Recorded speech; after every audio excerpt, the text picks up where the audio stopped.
Hi, Peter Bernstein, Senior Editor of TMCnet.com. I'm here today talking with Gina Fallon of VSS Monitoring, and the subject today is security monitoring and the role of network packet brokers in helping you secure your enterprise.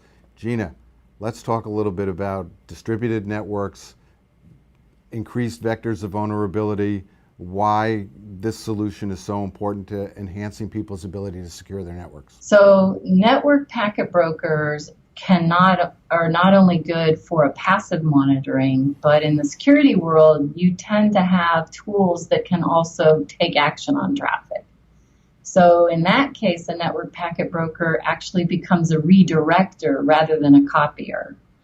And the problems with security tools is the same in an active network as those are for monitoring tools, is that they get overwhelmed.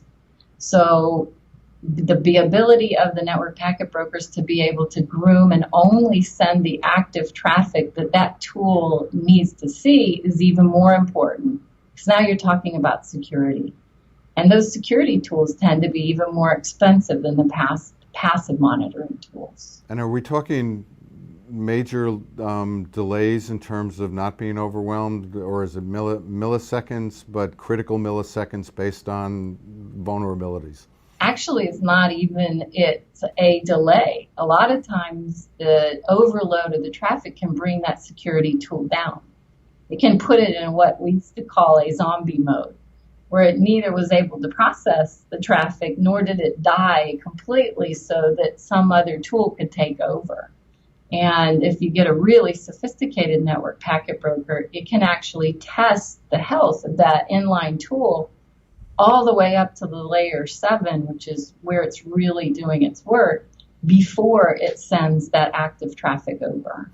So with the sophistication of the bad guys these days in terms of their ability to attack any point of vulnerability, being able to pinpoint exactly what's going on and be able to remediate it is critical, and network packet brokers helps professionals remediate more quickly, correct?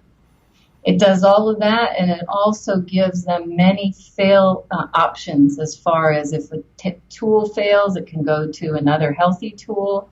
If all of their tools go down, they can just either block traffic on the network side altogether, or they can pass it through. So it gives a lot of flexibility as to how to handle things if there's problems with that security assurance tool on the back end. So there you go. More visibility for your enterprise in terms of being able to look at problems that may be arising, and the ability to be not just reactive but proactive with your network in terms of security. Thanks, Gina.